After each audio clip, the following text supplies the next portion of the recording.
a la palabra de Dios en Mateo 7 para leer los primeros 6 versículos y le damos continuación a nuestra serie sobre el Sermón del Monte. Mateo 7, comenzando en el versículo 1.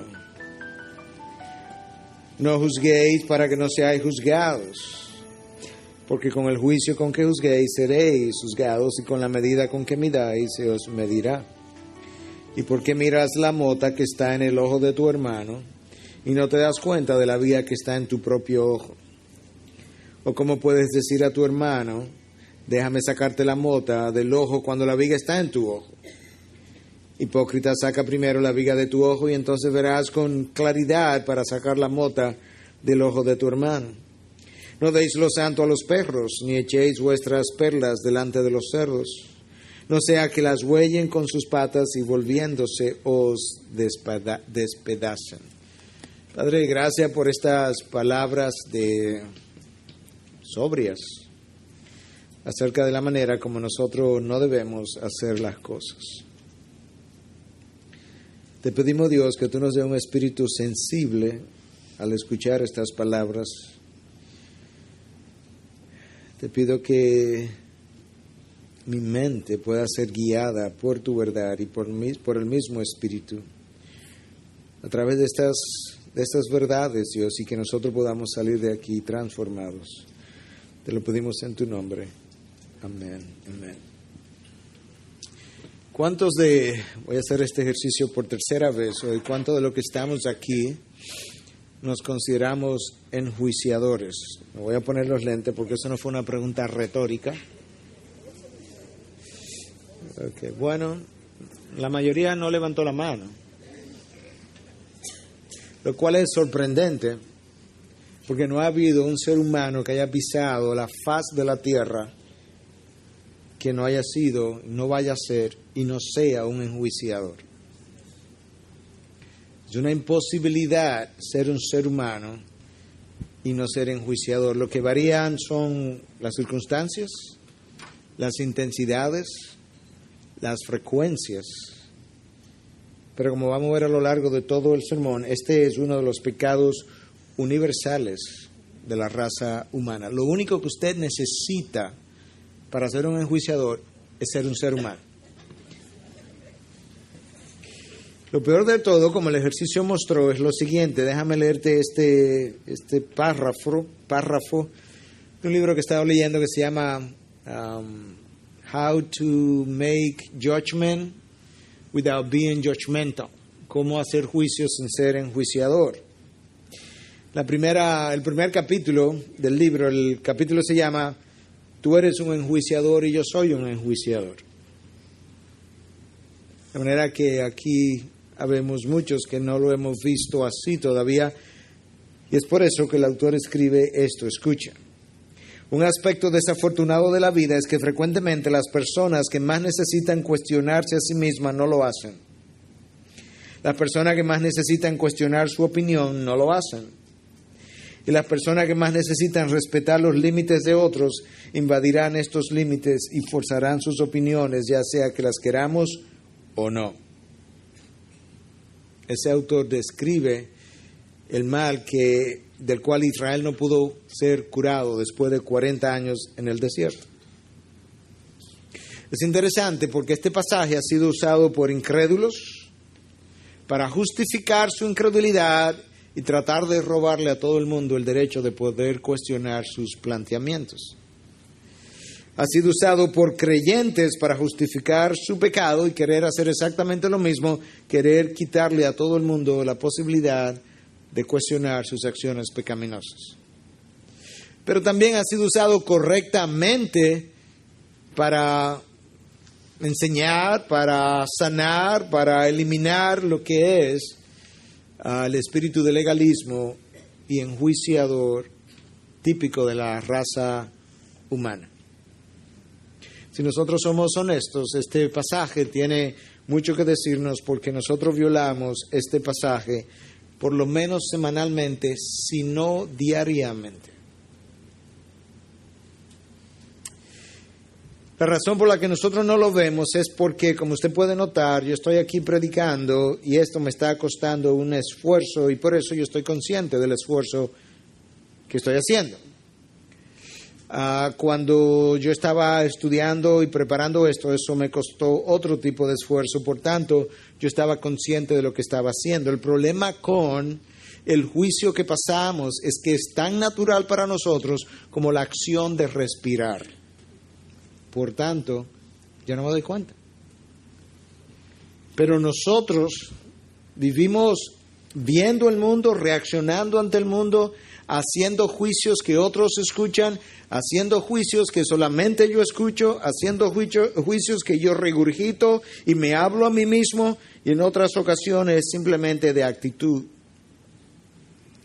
Pero yo no creo que yo voy a decir nada en el día de hoy que de alguna manera, en algún momento, yo no haya vivido en mi vida. Iba a decir o que vaya a vivir, no, que ya yo lo haya vivido. Es posible que yo lo vaya a repetir, pero si hay algo por lo que conozco la naturaleza humana, no es porque sea más inteligente que ninguno de ustedes, es simplemente que yo soy parte de ustedes. Yo comparto con cada uno de ustedes la naturaleza pecadora, caída, egoísta, rebelde, demandante, necesitada, con la que nosotros nacemos. Y eso es uno de los graves problemas que tenemos, es que lamentablemente, usualmente, yo no veo mi propio pecado. Yo vi el pecado de enjuiciar en otros antes de verlo en mí, pero la realidad es que cuando lo vi en otro ya estaba en mí, porque esto comienza muy temprano. Y con esa introducción yo quiero que veamos tres cosas. Número uno, ¿cuál es el juicio que Cristo prohíbe? Número dos, la advertencia en contra del juicio.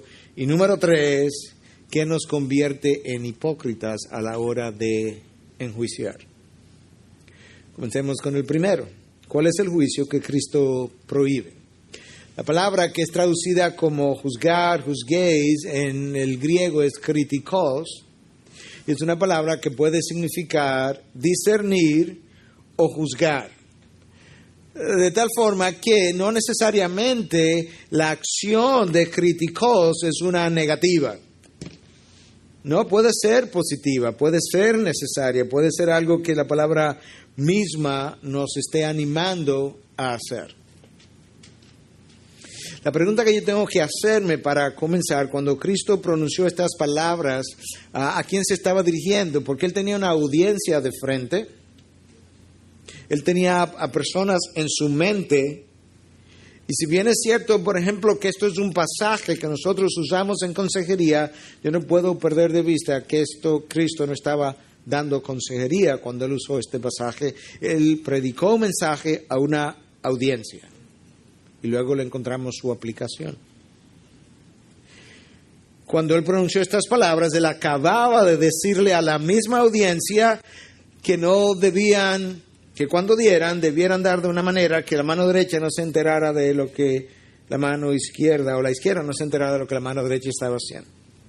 Él acababa de decirle al mismo grupo de personas que a la hora de ayunar ellos no debieran lucir tristes y lánguidos, sino alegres y perfumados.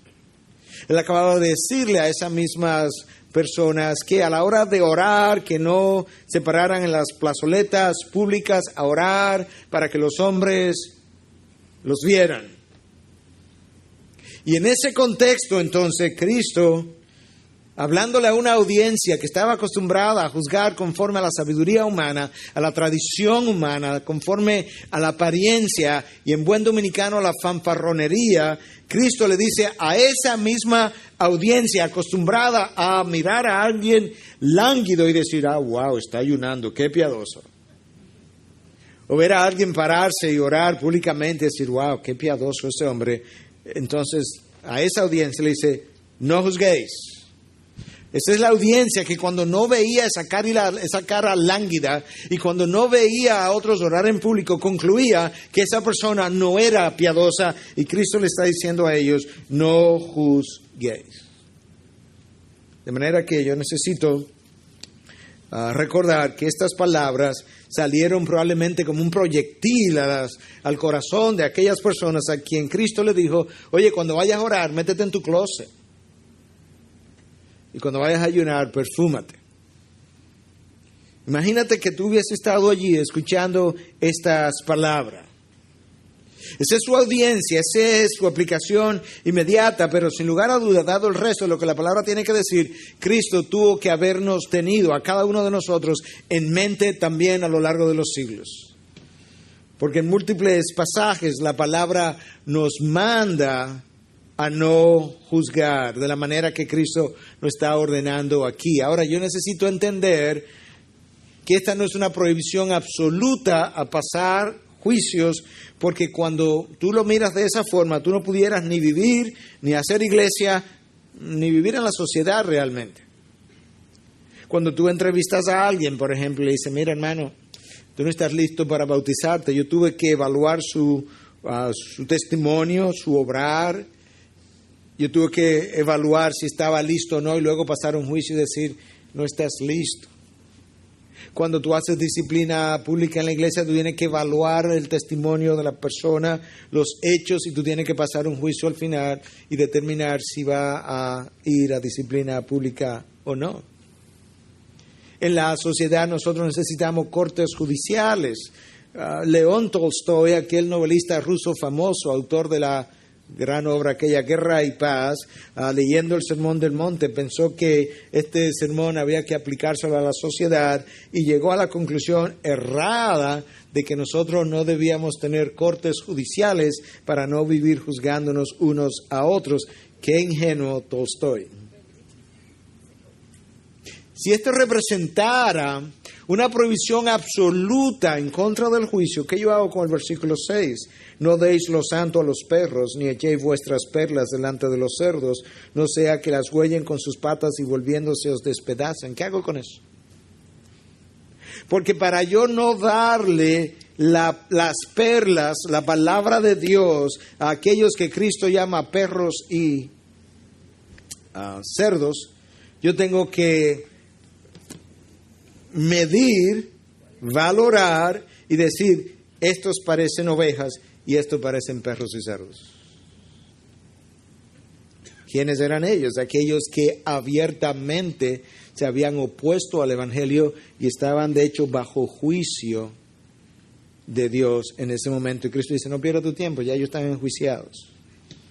Pero yo necesito hacer esa diferenciación. Si yo no puedo hacer ningún tipo de juicio, ¿qué hago con el versículo 15 y 16? Cuidado de los falsos profetas que vienen a vosotros con vestidos de ovejas, pero que dentro son lobos rapaces.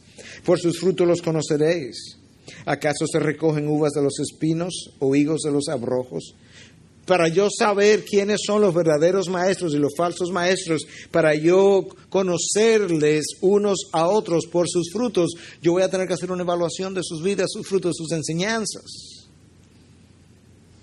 De manera que, otra vez, yo necesito entender, bueno, quizás no es esto exactamente lo que Cristo nos está diciendo. Yo necesito saber qué tipo de juicio es que Él estaba prohibiendo. Déjame darte uno o dos más textos. 1 Corintios 10:15.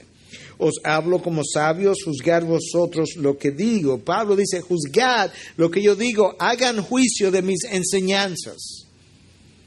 Él le da permiso para que lo puedan hacer. Déjame darte otro más. La primera carta a los Corintios también. 1 Corintios 14:29. Y que 2 o 3 profetas hablen y los demás juzguen. Ahora se le estaba dando permiso a la congregación para pasar juicio sobre los pronunciamientos de los profetas en el contexto de lo que estaba ocurriendo en Corinto en ese momento. De tal forma entonces que yo necesito saber con mejor definición qué puedo hacer y qué no puedo hacer, de qué manera yo peco y de qué manera no peco. Y lo mejor que yo creo que podemos hacer es usar la palabra de Cristo para interpretar la palabra de Cristo de tal forma que no haya lugar a dudas de qué es lo que estamos diciendo. La palabra va a interpretar la palabra, pero en este caso, palabras que Cristo pronunció en vida van a interpretar palabras que Cristo pronunció también en vida. Escuchen Juan 7:24. no juzguéis por la apariencia. Ahí tengo una prohibición con un calificativo. No juzguéis por la apariencia, sino juzgad con juicio justo. Ahora tengo un permiso para hacer un tipo de juicio distinto al anterior, la prohibición y el permiso, ambos dados por el mismo que pronunció las palabras del sermón del monte: no juzguéis. Entonces, ahora yo sé que yo tengo que tener sumo cuidado al juzgar las apariencias. Y que a la hora de juzgar yo tengo que cuidarme de que mi juicio sea justo. Es ahí donde la puerca retuerce el rabo. Porque yo no sé si usted ha pensado lo difícil que es para el ser humano hacer un juicio justo, verdaderamente justo. Cristo estaba tratando de levantar, educar, discipular a un grupo de hombres que fueran discípulos distintos a lo que los fariseos habían creado. Los fariseos vivían juzgando por la apariencia y calificaban algo de bueno, malo, piadoso o no, de acuerdo a cómo luciera esa acción. Cristo dice: no es así, no es tan fácil como es. Y déjame ilustrarte ahora, o más que ilustrarte, déjame explicarte qué es lo que hace tan difícil que el juicio humano pueda ser justo. En primer lugar, tú y yo tenemos un conocimiento que es limitado, que es imperfecto, que es falible y que es pecaminoso. En otras palabras, una bomba de tiempo.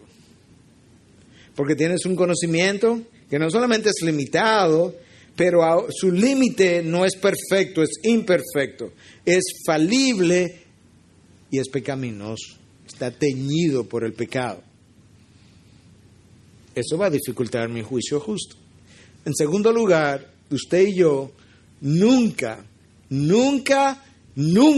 conocemos toda la información, y quizás eso le pueda chocar un poco. Usted tiene a Pedro que le cuenta la historia, usted tiene a María que le cuenta la historia. Los únicos que estuvieron en el evento fueron Pedro y María, y usted todavía no conoce la historia, sobre todo si Pedro y María están casados. Porque lo que Pedro me dijo no concuerda con lo que María me dijo, pero ellos fueron los que pelearon. Y aún si me contaran la verdadera historia, yo no conozco las motivaciones, ni ellos tampoco, completas, a la hora de ellos pelear, de sus corazones, y a la hora de contarme la historia. Usted y yo no conocemos nuestros corazones infaliblemente. Yo no tengo toda la historia, nunca. Y es por eso que el panorama es difícil que esté completo en cualquier momento. Y en tercer lugar, ya relacionado con eso, nosotros no podemos, tenemos una imposibilidad. Lo del juicio justo es posible, pero difícil. Esto que voy a decir es imposible. Usted y yo no conocemos nunca las motivaciones de los corazones. Usted no sabe con qué motivación yo estoy predicando este sermón. Entonces las motivaciones no pueden ser juzgadas. De hecho, este es grave, de acuerdo a lo que la palabra dice, porque las motivaciones es algo que solamente Dios puede juzgar. Y cuando yo juzgo motivaciones, yo me estoy colocando en el lugar de Dios. Entonces, déjame leerte lo que el apóstol Pablo dice, pero antes de eso, yo acabo de hacer una afirmación que quizá a usted le chocó, pero yo tengo que usar la palabra para explicar lo que yo acabo de decir. Yo decía, usted no sabe con qué motivación yo estoy predicando este sermón. Yo quiero creer que yo le estoy predicando para la gloria de Dios. Pero ¿sabes una cosa? Nosotros somos maestros del autoengaño. Escucha Pablo, 1 Corintios 4:4, porque no estoy consciente de nada en contra mía. Dice Padre, conscientemente yo creo que estoy bien, mas no por esto estoy sin culpa, pues el que me juzga es el Señor. Tengo que ver. Yo creo que estoy bien, pero yo tengo que esperar a ver cuando el Señor me examine, a ver qué es lo que Él me va a decir. Entonces ahora Pablo continúa en el próximo versículo y dice, por tanto, no juzguéis antes de tiempo, sino esperad. Déjame pararme un momentito. Si usted tiene la Biblia, no lo siga leyendo, porque yo quiero hacer este ejercicio con usted. Por tanto, no juzguéis antes de tiempo, sino esperad. O sea que hay un tiempo, ¿verdad? Porque no se puede hacer antes de tiempo, sino que hay que esperar. ¿Usted no le gustaría saber el tiempo cuando podemos hacer eso? ¿Le gustaría saber, verdad? Algunos por lo menos quieren saber. Bueno, a esos yo le voy a decir cuál es el tiempo. Sino esperar hasta que el Señor venga, el cual sacará a la luz las cosas ocultas en las tinieblas. Y escucha ahora, porque esto es lo que tiene que ver con nosotros. Y también pondrá de manifiesto los designios de los corazones. Cuando Él venga. Cuando Él venga, Él me va a decir 5,000 sermones, Miguel. 3,000 para mi gloria. 2,000 para la tuya. Balance 3,000 sermones.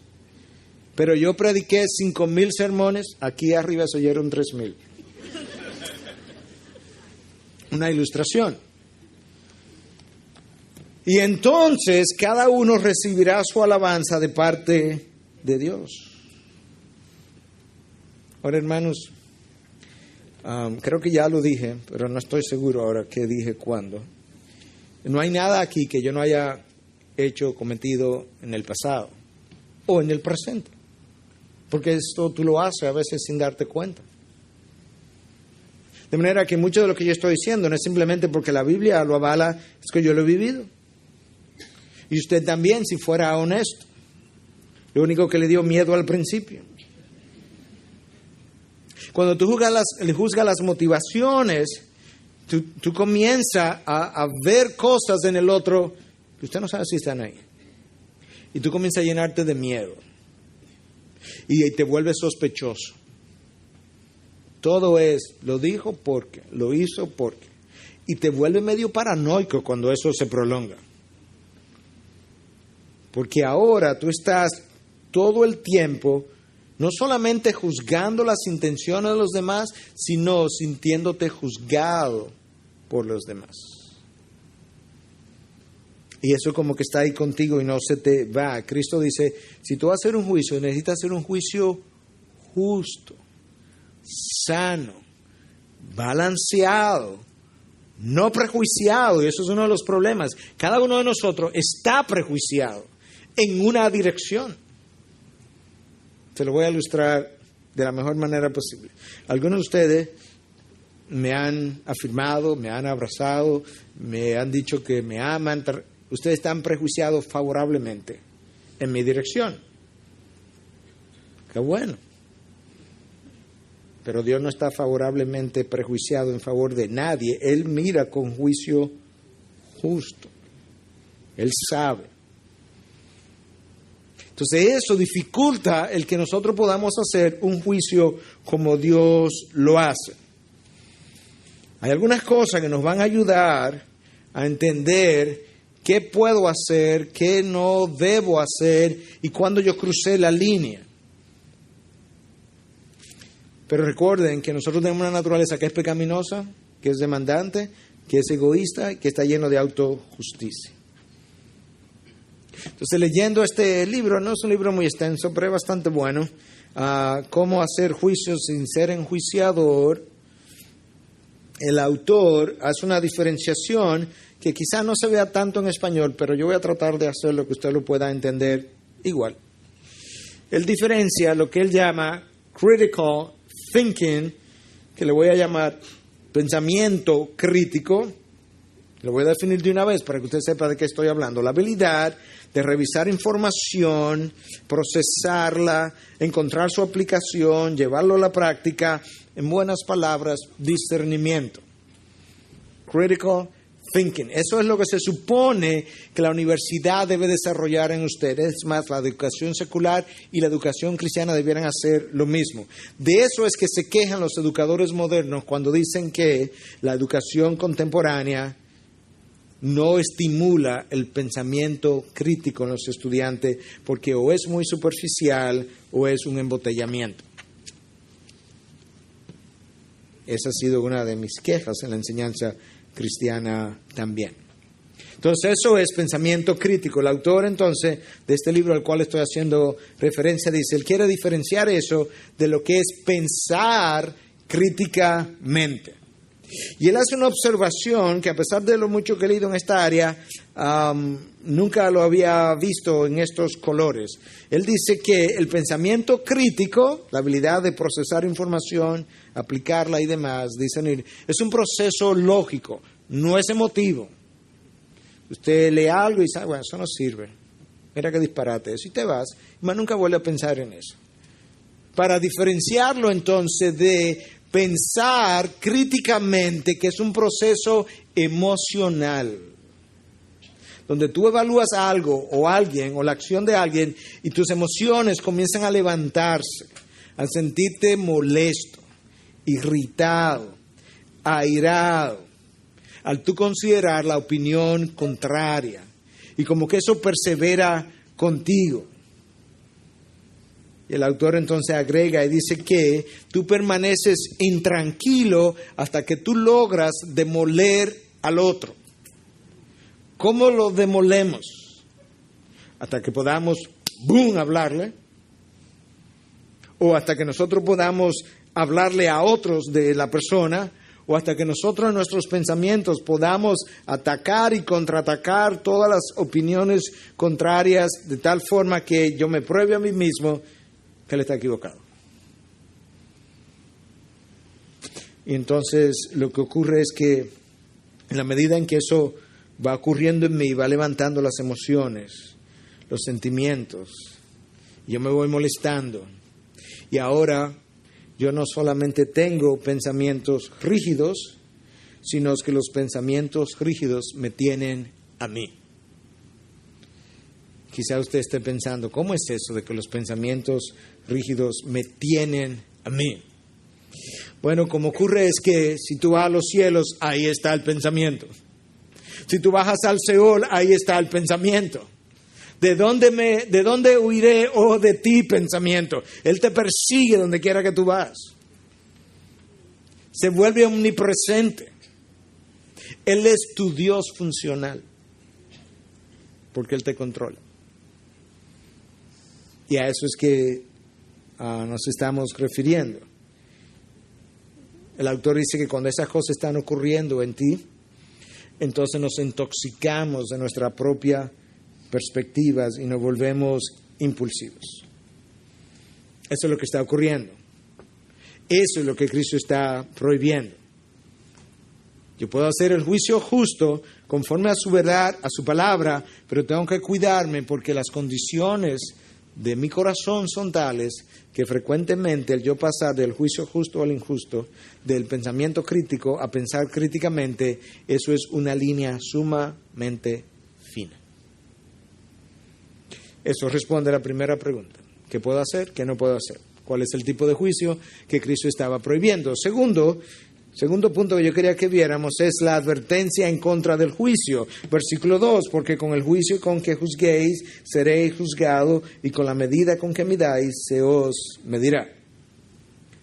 Cristo ahora nos deja ver algo que también es de peso y es que la medida, la forma como yo mida va a determinar con cuánta gracia me van a medir de arriba hacia abajo y con cuánta gracia me van a medir los hombres alrededor mío. Cuando yo juzgo de una manera injusta, pecaminosa, ahora pensando en Dios que me va a juzgar de una forma similar, Dios no se va a convertir en una persona pecaminosa para juzgarme pecaminosamente. Sería una imposibilidad para Dios hacer eso. Lo que Dios iba a hacer es, habiendo notado la falta de gracia en ti hacia el otro, eso se va a devolver se va a devolver de arriba hacia abajo ahora en una disminución de su gracia hacia ti, de tal forma que yo pueda experimentar lo que el otro siente cuando tiene una escasez de gracia y yo voy a comenzar a sentir los efectos de eso. Eso es lo primero que ocurre. Yo voy a determinar hasta dónde Dios me va a dar gracia. Es como cuando hablamos del perdón. Perdona nuestras deudas como nosotros perdonamos a nuestros deudores, porque si no perdona a los hombres vuestros pecados, yo tampoco os perdonaré. Es como que Cristo está diciendo, ok, pon tú la vara y hasta donde tú perdones, hasta ahí yo te perdono.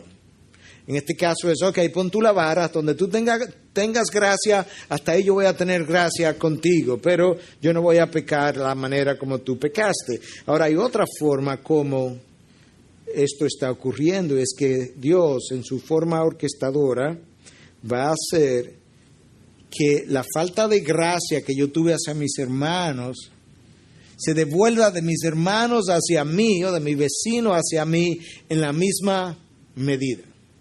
Como un boomerang, que tú lo tiras y regresa a sí mismo.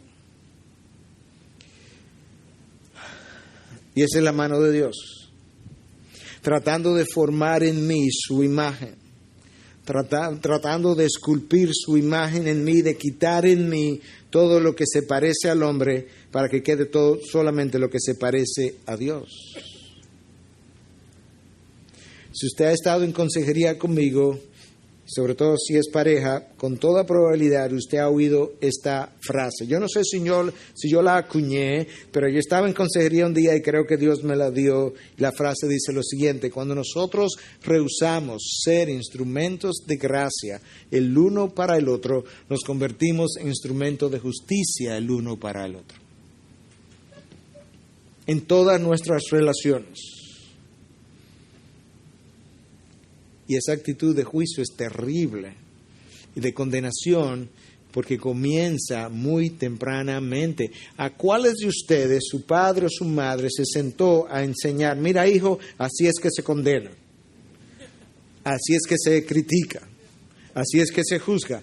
A ninguno de nosotros. Eso no hay que enseñarlo. Probablemente usted pasó, si tuvo hijo de 2 años, 3 años, y si lo tiene ahora de meses, le va a pasar cuando ellos lleguen a los 2 años o a los 3 años. Esto es lo que va a pasar. Usted está dedicado a este hijo. Usted se ha levantado múltiples veces de noche. Usted lo ha limpiado por delante, lo ha limpiado por detrás. Lo ha limpiado cuando él estaba oloroso, lo ha limpiado cuando no estaba tan oloroso. Usted le ha dado comida, usted lo ha amamantado. Y un día, el niño tiene 2 años. Y él quiere un caramelo que usted entiende en ese momento que él no debe tener. Y dice, mira papi, no, ahora no. ¡Es mala! A él se le olvidaron 2 años de cuidado en un acto, porque simplemente tú no llenaste lo que yo demandaba, yo te condené y te llamé malo. En un minuto. Eso es lo que ocurre con el yo cuando sus demandas no están siendo satisfechas, y es que entonces el yo condena, porque el yo necesita satisfacción, y la manera como el yo puede estar satisfecho es o me das lo que demando o te condeno para que me lo des. Eso es lo que está pasando. Eso es como nosotros somos. Y se comienza a evidenciar muy tempranamente. Y así crecemos. Y eso que el niño hace a los 2 años, nosotros lo hacemos exactamente igual a lo largo de toda nuestra vida adulta. Y Cristo dice, oye, ya has crecido y tienes un problema. ¿Cuál es el problema? Es que con frecuencia te veo tratando de sacar esta mota del ojo de tu hermano. Pero cuando veo tu ojo, yo veo un tronco, una viga en tu ojo. ¿Por qué te empeñas a sacar la mota del ojo de tu hermano cuando tienes una viga en tu propio ojo? Recuerda cuál era la tercera pregunta, el tercer punto que queríamos explorar. ¿Qué nos convierte en hipócrita? Esto es, hipócrita, saca primero la viga de tu ojo y entonces verá con claridad para sacar la mota del ojo de tu hermano. Entonces la pregunta es, ¿qué es lo que me convierte en hipócrita? Bueno, si yo tengo una viga y mi hermano lo que tiene es una mota, eso implica una de varias cosas. Que quizás yo estoy condenando en mi hermano un pecado que es más pequeño que el pecado del cual yo soy culpable. Quizás pecado de orgullo, por ejemplo, es delante de Dios. Dios se opone al orgulloso. El pecado de rebelión de los hijos contra los padres, de nosotros contra las autoridades, Dios considera eso equivalente al pecado de hechicería. Entonces quizás estamos condenando algo pequeño en otro cuando nosotros mismos tenemos algo monumental en nuestras vidas. Eso es una forma como Cristo nos dice, hipócrita. O puede ser que lo que yo esté condenando en ti sea más pequeño que la actitud con la cual yo lo condené. Como cuando, lo voy a volver a mencionar, aunque ya yo sé que lo he usado en otras ocasiones, como cuando Moody fue a visitar a Spurgeon. Y Spurgeon era el héroe de Moody. Moody está en el primer piso esperando que él baje y Spurgeon viene con un cigarro en la boca. Ahora escúchame, en aquella época nosotros no conocíamos los efectos dañinos del tabaco como lo conocemos hoy, de manera que no salga de aquí diciendo, usted ve que el fumar no hay ningún problema, bueno, y hasta Spurgeon fumaba. Ese no es el punto. El punto que estamos estableciendo es que cuando él baja, Moody le dice, ¿cómo es posible que un hombre como tú pueda tener un cigarro en la boca? Y Spurgeon le dice, de la misma manera que, ¿cómo es posible que un hombre como tú me puedas hablar de la manera que me estás hablando? Entonces, a veces nuestra forma de condenar la acción en el otro es peor, más self-righteous, más autojusta que la forma que lo que el otro realmente está haciendo o está cometiendo. Eso es otra manera de ser hipócrita. Y hay una tercera que la palabra denuncia, que es común, que es usualmente lo que el ser humano hace. Y es que nosotros tendemos a condenar la misma acción que nosotros cometemos. Por ejemplo, usualmente la persona que más se irrita con una persona orgullosa es otro orgulloso. Se sacan chispas. Una persona que Dios haya trabajado su orgullo y lo haya llevado a un nivel de humildad que Dios diga que es humilde, probablemente el orgulloso ni le molesta. Si hay alguna reacción en él, probablemente sea de dolor y pena, porque él sabe que él estuvo ahí, sabe lo atrapado que estaba y sabe que no es nada divertido estar ahí. Pero así somos. Déjame ilustrártelo con esta historia real. En Connecticut, un grupo de 53 personas escribieron una carta a la policía local para que controlara el tráfico en las noches, porque en esa área había mucho manejo temerario y altas velocidades y demás. El encargado de la policía decidió que iba a escuchar las cosas allá son distintas que aquí, le escuchan las cartas. Y pusieron una policía que iba a custodiar en la noche. Primera semana, creo que fue la primera semana, cogieron 5 violadores. Los 5 habían firmado la petición. O sea, los 5 violadores eran parte de las 53 firmas de la carta pidiendo que se controlara las condiciones del tráfico por la manera en que estaban manejando. ¿Usted cree que es posible? De eso es que habla Pablo en Romanos 2, cuando él dice, por lo cual no tienes excusa, le dice Pablo a los judíos, oh hombre, quien quiera que seas tú que juzgas, pues al juzgar a otro a ti mismo te condena. A ti mismo te condenas. ¿Por qué, Pablo? Porque tú que juzgas practicas las mismas cosas. Y sabemos que el juicio de Dios justamente cae sobre lo que practican tales cosas. ¡Wow! No es que quizás, tal vez, no sabemos, dice Pablo, que el juicio de Dios justamente cae sobre lo que practican tales cosas. ¿Por qué? Porque no puede ser que tú estés condenando como hijo de Dios lo mismo que tú practicas. Es la parábola de los talentos, de las deudas. Al que le perdonaron una deuda grande y el otro que no quiso perdonar una deuda pequeña. Y piensas esto, oh hombre, tú que condenas a los que practican tales cosas y haces lo mismo, que escaparás al juicio de Dios. Léase, no va a escapar. Esa es la tercera manera como podemos ser hipócritas. De alguna forma nosotros tendemos a ver las faltas de los demás más grandes que las nuestras. Y la viga, yo quiero sugerirte que es eso que está en mí que dificulta mi pensamiento lógico, racional, justo, santo, balanceado. Y que el principal componente de esa viga es el orgullo humano. Que Agustín entendía que era la raíz de todos los pecados. Yo no sé si él está teológicamente correcto, pero debiera. Porque el orgullo es lo que inicia la rebelión en los cielos y el orgullo es la que inicia la rebelión en el reino de los hombres. Y de ahí el resto del desastre. Oye, la mejor definición que yo he oído del orgullo y la más corta. Yo no sé cómo alguien pudo haberlo dicho tan bien y tan corto. El orgullo es, aquí viene la definición, preocupación con el yo. No lo puedo decir más corto de ahí. Preocupación con el yo.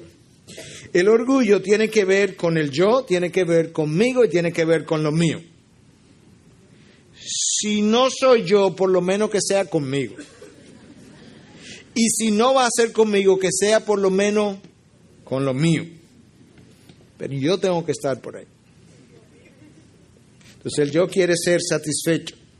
Y cuando él no es satisfecho, él se aira y condena.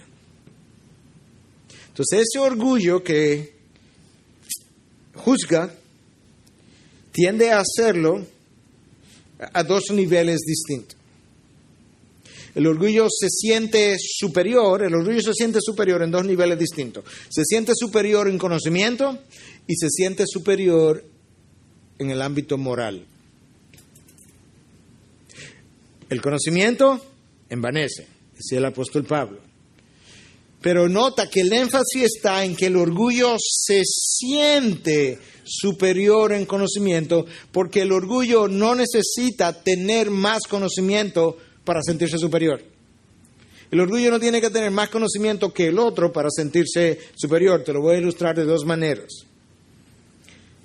Algunos de ustedes han oído los programas, los comentaristas de radio, en la mañana, en la tarde. ¿Se lo ha oído, verdad? Yo digo, este país está mal porque quiere, porque nada más hay que ponerlo a ellos a dirigir la nación. Ellos saben todas las soluciones a todos los problemas. No, ellos no saben más que personas que han sido entrenadas en esas áreas. Pero se sienten superiores. El orgullo se siente superior en conocimiento, aunque no lo tenga el conocimiento. Te lo voy a ilustrar ahora en mi vida personal. En medicina hay un síndrome del cual yo me enfermé, porque yo fui estudiante de medicina, y se llama el síndrome del estudiante de medicina. Se llama así aquí, se llama así en Estados Unidos. Te das cuenta que es el corazón. Tú estás en tercer año de medicina, no sabes nada, te sientas a oír conferencias y comienzas a criticar al conferencista. Tú terminas tu profesión, todavía no has comenzado tu especialidad, tú llegas a Estados Unidos y te sientas a oír los especialistas y tú comienzas a decir, pero él no dijo esto, pero él no dijo aquello, eso no es así. Por eso es que el orgullo se siente superior en conocimiento, pero él no tiene que tener más conocimiento para sentirse superior. El conocimiento envanece. Y el orgullo se siente superior moralmente. Soy más espiritual, estoy más avanzado, estoy más santificado. Hermano, no hay duda de que en el reino de los cielos hay personas más y menos santificadas. Que lo diga Dios. Que lo diga Dios. No nosotros.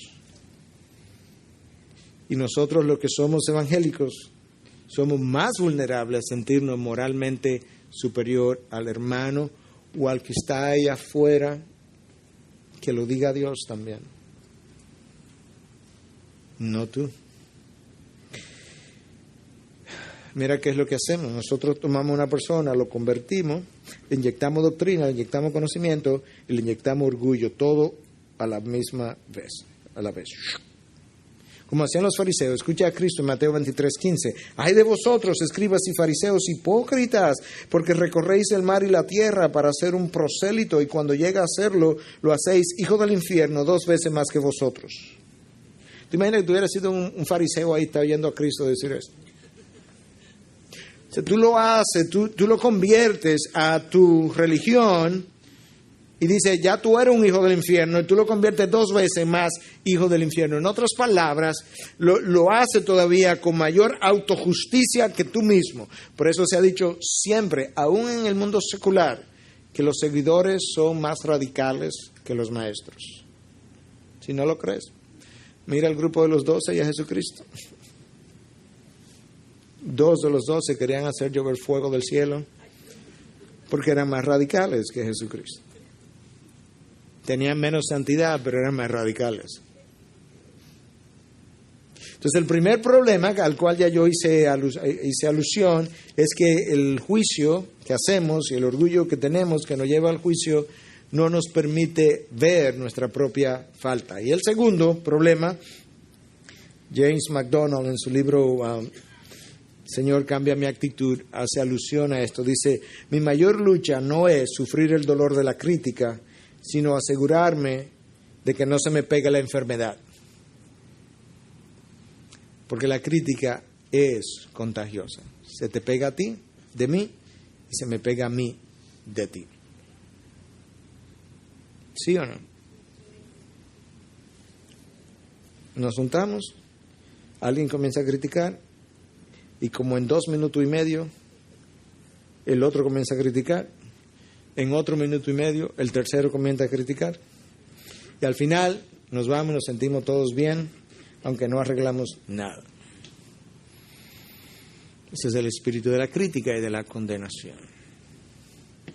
El apóstol Pablo, para ir cerrando, nos explica en Romanos 14 por qué eso no es buena idea. 14:4, ¿quién eres tú para juzgar al criado de otro? Para su propio amo está en pie o cae, y en pie se mantendrá, porque poderoso es el Señor para sostenerlo de pie. Él le pertenece al Señor. Tenemos que hacer juicio justo conforme a la palabra, pero al mismo tiempo tenemos que ser cuidadosos de que al pasar los juicios nosotros no experimentemos nuestras emociones elevándose, que son la indicación de que ya yo pasé hace tiempo del pensamiento crítico a pensar críticamente. Y este es uno de las cosas que la palabra de Dios más ataca, porque es una de las cosas que más daño hace. Entre los ancianos hemos estado conversando últimamente la necesidad de crear una cultura de ser estimuladores, estimulantes, que nos llenemos que nos afirmemos el uno al otro. De tal forma que cuando tengas que llamarle la atención a un hermano, esa no sea la primera vez que él oiga de parte de ti algo, sino que a lo largo del camino le haya podido oír cosas afirmativas de su caminar o de su llamado, o de cómo lo ves, o de cuánto te alegras cuando lo ves, algo que lo afirme, de manera que a la hora de tener que hacer un llamado, no sea ahora por vez primera que él tenga que oír, y lo que va a oír no lo va a afirmar, sino a negar. Y a veces son cosas sencillas. Alguien me decía en la congregación, el otro día, yo le pregunté hace poco, ¿cómo está tu enfermedad? Y me dijo, una semana después, por le dije, mira, ¿cómo está tu hijo? Y me dijo. Y luego aproveché y me dijo, pastor, usted no sabe cuánto significaron esas 2 preguntas. Una, que me preguntara acerca de mi enfermedad, y 2, acerca de mi hijo. No cuesta mucho trabajo esto. yo mismo estoy tratando de aprenderlo. No es mi naturaleza, yo vivo involucrado en 1000 cosas, mi mente vive en 1000 cosas al mismo tiempo, y no es mi naturaleza al pensar de esa manera, de forma natural, pero por la gracia de Dios yo estoy tratando de hacer un ejercicio de que eso cambie. Si nosotros no nos animamos a nosotros mismos, si no nos afirmamos unos a otros, no a mí mismo, sino unos a otros, si no nos motivamos unos a otros, ¿quién lo va a hacer? Si el pueblo de Dios no sabe hacerlo, ¿quién lo va a hacer entonces?